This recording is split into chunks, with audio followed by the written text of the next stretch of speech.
Hey there, what is happening, YouTubers? Thanks for stopping back into the channel today. Right here with the Rust Belt Mechanic. So today we are getting into some air conditioning work. We're going to be looking into the ins and outs of air conditioning for beginners. I've had a lot of questions from newer guys coming into the industry based on what kind of tools, what kind of diagnostic work, what kind of training they should get when learning air conditioning for the first time. So we're going to be jumping into the easy ins and outs of air conditioning systems and hopefully help you guys to diagnose some of these easy issues with some quick, simple tools. So stay tuned.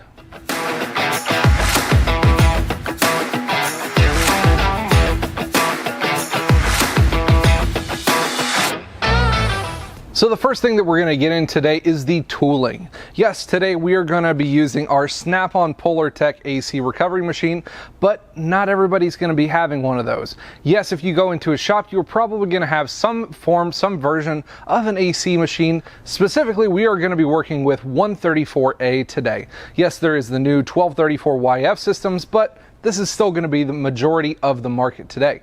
So instead of having one of these $3,000 to $5,000 machines, a lot of guys are going to have a standard gauge set, which specifically this one does have manual gauges and everything on it with the hoses. So we'll be able to use that one just for demonstration purposes. Now, the manual gauge sets that you are able to pick up off of Amazon these days, you can even get a pretty decent one with the gauge set, some injections, some dye, some goggles, and UV lights, and even a vacuum compressor, all together for like under $200 anymore. So they've got some really good deals out on those. You just kind of have to look around for them. You don't have to have something really high quality in this area just to be able to diagnose some of these AC problems. A good gauge set is going to be the very first thing that you need to look into. Also, today we're going to be using a couple of random little things for checking the electrical systems with my Matco Tools relay switch set, so to be able to bypass some of the relays and the circuits to be able to test those as well. So today we have our 2000 Pontiac Grand Prix in the shop today. A buddy of mine, he's got some air conditioning questions about it. He says it doesn't really get all that cold for him and it makes some weird noises. He just picked this car up for his son not too long ago, so we're going to be jumping in on this one and maybe using it for some circumstantial things on how to diagnose the system. But before we jump into that, you guys need to understand how AC systems work. So let's jump over to the drawing pad. So here in this photo, we have just about the best rendition that I could find of a working air conditioning system. And this goes for just about every vehicle that is on the road today with a 134A system. We're going to follow this thing through and kind of explain how this system is in a working condition. We're going to start off here with our compressor. Our compressor obviously is a pump, acts like a pump. It's going to draw the Freon or fluid in from the low side and then compress it to a really high pressure. We're going to be compressing it from right around 200 to 260 psi, and it's going to go out the high side line. Now, the high side line is going to be a smaller diameter than your low side line that you see on this side of the system. It is split in half between the low side and the high side. On the high side, we're coming out of the compressor, and our Freon at this point, you guys can see, is a high pressure gas coming out, because a compressor obviously in this respect cannot compress a liquid, so we don't want to be compressing any liquids. It pushes the Freon out in gaseous form, goes in through our condenser on the front of the car. This is where our fan is activated, or you are just driving down the road and wind goes through. At this point, with the pressures that it is at, this wind that goes through your condenser is actually able to cool down your Freon to the point that is able to change over to a liquid. Still at high pressure here on this side of the system, but it goes down to the liquid form. At that point, it goes in through our receiver dryer. All this thing acts like really is a point that it's going to be taking moisture out of the system. It's filled with almost like a little silicate bag that pulls any moisture out of the system. Going from there, it's going to go through our expansion valve. This is the other pressure point change in the system. The compressor was one, the expansion valve is the other one. It is pretty much like a really small tube that changes from the high pressure side to the low pressure side. When all of this fluid hits this really small hole and opening, it kind of builds pressure onto this side. That's what helps to build the pressure. After it gets through that really tiny opening, all of a sudden the pressure is instantly released into the low pressure side. At that point, we are at a low pressure liquid after the expansion valve, this side of it at least. In from the expansion valve, we're going to go through our evaporator core, which is inside the dash. Our blower motor is going to be pulling air from the outside and pulling the air through this evaporator. That is going to cool that air off, because this Freon, when it is in this form, it's going to be really cold, and that's why our fins on your evaporator build up so much condensation, because it's actually pulling the moisture from the air on those fins. So changing there from the low pressure side liquid, as the hot air goes past it and changes to cool air that goes into the vehicle up here, it is going to change into a gaseous state. After the gaseous state, it's going to come out of our evaporator and in through the expansion valve. This is the metering side of the expansion valve. The expansion valve acts as a meter, so when it runs through this side, if it tells that it's running a lot of gas or is a little bit warmer than it needs to be, then it's going to close down the pintle on the high pressure to low pressure switch side to not allow maybe as much fluid or Freon through. At this point, if it has not enough, it's going to open the system. When it opens that pintle, it's going to allow more liquid to come in through here till the point where this is happy at the medium in which it sees either from the liquid to the gaseous state. It still needs to stay in this gaseous state, obviously then going back into where we started from the compressor. So in a nutshell, this is the general idea of an air conditioning system. Now when we hook up over to our vehicle, our connection points are going to be right here at the low side port, which is just before going into the compressor, and it also is going to be right about here just before going into the expansion valve on that part of the system. High pressure reading side and the low pressure reading side there. From that point, we will be referencing back and forth to this diagram to figure out some of the issues that we see, to some of the pressures that we might see as well. So let's jump over to the car and see what kind of issues that we have first off, and what I like to go through with the diagnostic process. Now, first things first, we're going to be hooking up our AC lines to the car, and then we're going to be starting it and running it with the AC on to get an initial reading from our gauges to see what is working and what is not working in the system. So let's get these hooked up and show you guys where those go. All right, so we have our lines all hooked up. Our low side line is hooked up to the larger line, but the smaller port there on the back side just before the evaporator. And then our high side line is on the line that goes from the expansion valve up to the condenser area up in here. So our high side point is right in this area. So we have this hooked up and our valves are opened. Now we're going to go over to our gauges, and like I said, yes, this is a machine, but this can act like just the normal gauge set for our diagnostic purposes. So with this one, we can see where our pressures are at just an idle point. Here in the shop right now, it's about 94 degrees. It's a pretty hot day outside, so with relative humidity and the temperature that you're in at an idle position, with a fairly filled system, something that has about the right amount, you're going to have matching pressures to the temperature based on the relative humidity in the air. So it might make it seem a little bit higher the more humidity there is. So right now our pressures are right about 92 evenly on both of these. So between 90 and 95. So I'm going to say that this system probably has just about the right amount of Freon in it just from these initial readings. So now we're going to turn the vehicle on, turn the compressor on, and we're going to see what kind of readings that we have based on this.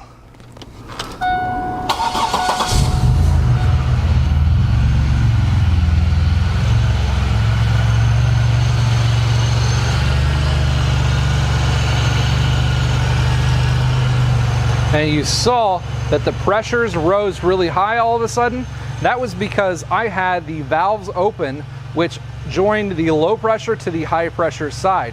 You don't want that. You want the valves to be closed so they can read their individual pressures from the high pressure to the low pressure side. So this is at a normal operating level. The compressor is on, the clutch is engaged, and the compressor is turning. So at this point, we can see our low side is right around 30 psi. That is a normal operating level for a low side of the AC system. Now our high pressure side, we can see that we're running right around 200 or so psi. We're at, well, 175 to 200. That might be a little bit on the low side from what we're used to seeing, but the fans are also running. That is a big indicator whether your fans are running or not. So this is a normal operating condition for this vehicle. Now I checked our temperature at the vents inside of the vehicle, and coming out of the vents right now, it's right at 73 degrees. Now, judging by the fact that our shop right now is at like 93, 94 degrees, that's gonna be a pretty darn good working system. This system might have a little bit of moisture in it, or we might have an issue with our clutch, because I can hear in the background that when the clutch does disengage, it is a little bit on the loud side. So now we're gonna run into a couple of circumstances here I'm gonna put the car through to get you guys an idea of what happens when certain things may act up. Sorry, it might be a little bit hard to hear, but I'll speak up with what I can. I have swapped out our AC compressor relay right here for one that is switched. So at this point, if I had an AC compressor not engaging, I want to see whether it's going to be engaging or not based on if it is capable or not with the electrical system. So now I'm going to switch this on right here. I'm going to be able to switch our switch to the on position, and you could hear our clutch re-engages. So at that point, I know this is the control side of the relay that it's going to be actuating. I know that the control side system and the power side system obviously is going to be working for a compressor clutch, and it is able to work. So that there is going to rule out anything electrical on the power side of the system. Now we may still have an issue with a pressure switch, which won't allow this to engage properly, but I know that the electrical system has the capability of working. So wiring wise, the system is in good working condition. All right, so now that we know our electrical side is working in a normal operating condition, we switch our AC light on the dash, and our compressor clutch engages normally. At this point, if we still have an issue, that's where we need to go to our gauges. So we've got our gauges right here, and we're kind of zoom in here to see what kind of an issue we have going on right at this point. Now on this one, we can see our high side is hovering right around 200 PSI. So obviously, from what I was saying earlier, that's going to be about a normal operating condition. And we can see that our low side, it's running at about 70 PSI. Now I go inside, and obviously our AC is not really that cold. It's a little bit on the chilly side, but it's not nearly what it should be.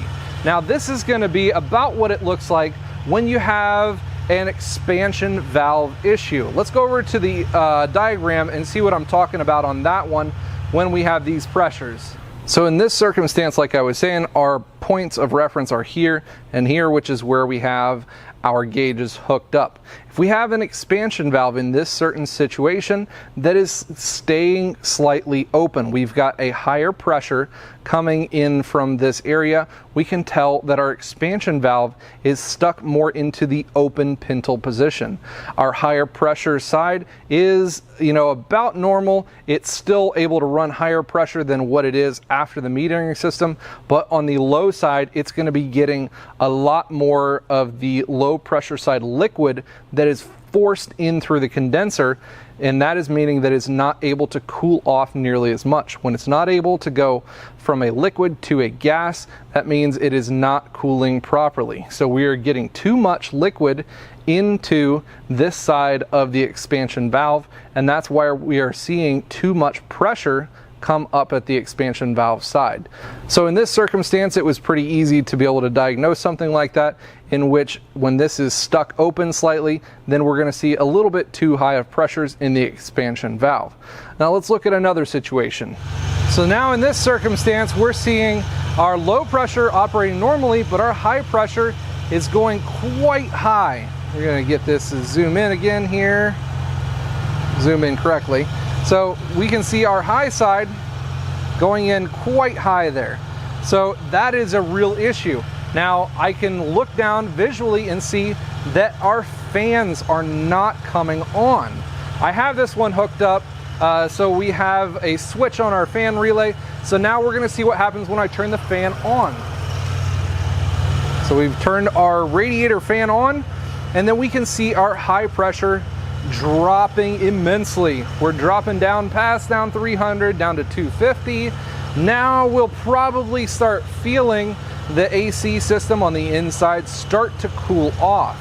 Now, this is going to be the situation when somebody comes in and says, hey, I've got an intermittent overheating issue. My AC only works when I start moving. Now, obviously, this is going to be because you only have air moving through when the car is moving, if the radiator fan itself isn't working. So when I shut off the radiator fan again, turn it off there, now we're going to start seeing this high pressure side start to rise again. At this point, we are not changing our high pressure Freon over from a gas to a liquid form because we're not cooling anything off going through that radiator. It's not doing any kind of cooling purposes unless right here when I switch the fan unit on. Let's go see that one over on our picture. So when our fan is not in the running position, we're not actually blowing air through our condenser, we have this high pressure gaseous Freon coming in through our condenser. The fan is supposed to cool it off, and then that changes it over into our liquid state, which also kind of drops the pressure. When you go from a gas to a liquid, pressure is also going to drop. Then we're going to go in through our dryer and up into our expansion valve. If the fan is not working, this Freon is going to stay in the high pressure gaseous state. Once we get to there, we're building up a lot of extra pressure. Our port is right here. When we build up that extra pressure, because we're not changing states of the Freon, that's when we get too much buildup right here. We get too much buildup of our Freon in that gaseous form right here at the expansion valve. When you get too much pressure buildup, then we end up not having the correct amount of metering coming through our expansion valve, and then also not being able to cool off on the low pressure side because we have way too high a pressure on this portion. Our compressor is not able to pump anymore because we're already too high a pressure, so it's not needing to compress anymore, and AKA it's not pulling from that. It's just a big circle. If we've got too much of a buildup here, obviously the rest of the system isn't going to flow in its circular form correctly. Now that was just a couple of circumstances in which you could use a simple gauge set and either some jumper wire or some relay bypasses to be able to fool the system into working correctly to diagnose whatever issues that you may have in your air conditioning system. Now there's a whole bunch of other issues that you may have with plugged systems, other things not working like a compressor not putting out a correct amount of pressure, and I could go into a whole lot of circumstances for the next 3 hours, but those give you a kind of a sense of how the AC system works and how you might be able to diagnose it with more of these simple tools. Now, in the way of finding leaks, if you find out that your system is low on pressure, you guys don't have enough Freon in your system, then you need to find the leak. The AC information for most vehicles are either right here on the front bolster portion of the engine or up in the hood area. Some of the GMs might even be back in the HVAC box side on the trucks and vans and everything as well. So it's going to tell you how much Freon, what kind of Freon, how much oil is going to go into the system, as well as what kind of oil the system takes. Now, pro tip on this one, you also have to make sure that you have enough oil in the system working correctly, which we might actually have that issue on this specific vehicle because our compressor is a little bit on the loud side. Yes, I know we have a clutch that is binding up when it's not engaged, so we know we have that one, but the oil in these AC systems is actually what carries it along with the Freon. If you don't have enough oil in your system, that is what's going to bind up some of the moving parts, the compressor, your expansion valve, a couple of other things with the expansion valve and some other systems, but the oil is absolutely key. So you need to make sure that you're seeing enough oil in the system when you take the Freon out, or you have it evacuated, or you're swapping components out. That oil needs to be replaced. So say for instance you need to look at the compressor and the specific insulation for that. Most compressors, when you swap those out, you're going to be adding just right around 2 ounces or so of oil back into the system, because in a normal operating state, that's about how much is held within that part of the system. Condenser, It's about an ounce, ounce and a half. Your accumulator receiver dryer is going to hold a little bit more because that's what's pulling the moisture out of the system and holding the leftover amount of oil that's also in the system. The receiver dryer is also another one of those points in the system that's pretty important and a lot of the time overlooked. That is what actually pulls moisture out of the system. Any kind of water molecules or moisture in these air conditioning systems is the big failure point that's going to cause things to corrode, cause them to bind up, not actuate properly. So any kind of moisture is what we need to get rid of. Now with this specific machine, like I said, this is a fancy machine. It's got the compressor built into it and it's able to pull a vacuum on this system. Now with gauge sets, it does have a third line that's able to come off to a compressor unit to where you can pull a vacuum on the system. Now why would you want to pull a vacuum on the AC system? A lot of the guys somehow skip this step in the DIY because they just want to hook everything up and then we're just going to charge it with Freon. Now when you have these lines open, obviously there's moisture particles and everything out in the air and you want to be able to get that out of the system. Let's go over to the gauges and have a look at this one. We can see how these gauges go down in PSI and inches of mercury here on this side of the gauge. Now at negative 30 inches of mercury, that is the vacuum point at which the system needs to be at to pull moisture out of the AC lines. At negative 30 inches of mercury, that is the point at which water in the system is at a boiling point. Water will boil when it's at a negative pressure or a vacuum. That vacuum in the system causes the water to change from a liquid to a gaseous state, and then that allows our compressor to pull that vacuum and pull any of that moisture out of the system as well. So any kind of moisture in the system is a big no-no, so that's why we always recommend when you pull anything out of the system or you open it up, make sure you pull a vacuum on the system down to negative 30 inches of mercury for at least 15 minutes to allow the system to boil off any condensation or moisture. Now after you've pulled that vacuum on the system, the next spot in your process is going to be injecting oil and dye. A lot of oils that come in the market right now already have UV dye already built into them, so that's usually what we like to use. We have either injector guns like this one. Our machine specifically here with the AC machine from Snap-on, the Polartec, has oil injection already in it, so I can program it to inject an exact amount. These hand done ones work just as well. They're really cheap, they're really affordable, and you guys can pick up these oil insertion things for like $20 or $30 depending on where you get it from. It has the graduated marks up the side of the oil injection tube so you can tell exactly how much of this oil, PAG oil or whichever your specific vehicle is supposed to take, you can tell how much you are supposed to be putting into the system. You inject this in through the low side port before you put Freon in it. Now after you go through and you inject the oil into the low side port, at that point now you are ready to put Freon back into your system. Now with a professional machine like this, you are able to inject the perfect amount of refrigerant into the system. You're able to read the placard on the car, tell it to put that exact amount. It will take the weight on the tank inside of the machine, put that exact amount in based on the weight and how much it takes from the tank, and will fill it exactly up. Now, without knowing that, you really need to know and understand those pressures that I talked about early on in the video. Knowing where those pressures are at with their normal operating port of the system. You don't want to go too much higher. That means you've probably put too much Freon into the system. You don't want to have them a whole lot lower and have your compressor cycling too much. That usually means that you haven't put enough refrigerant into the system.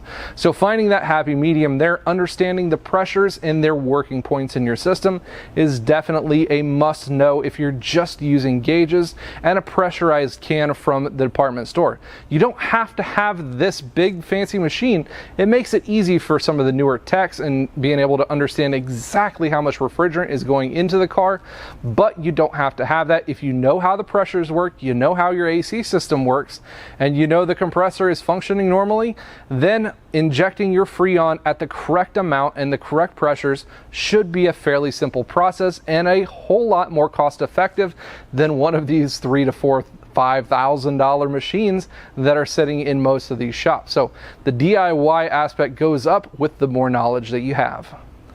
Now when it comes to finding any kind of leaks in the system, you find out that your system is low on pressure, therefore you've got a loss in Freon or refrigerant in the system, even after you charge it and you know that you've put dye into it. Now you can get out your UV glasses and your black light. This is going to make any of those leaks within the system illuminate very brightly so you guys can find where that small leak is coming out at.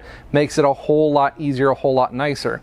They also have UV additives for other things in your vehicle as well, for power steering, for engine oils, for even coolant systems, so that where you can add UV dye to be able to help find the leaks. But the Freon is no different. You're able to add the UV dye to the system and use little tools like this to be able to find any of the leaks.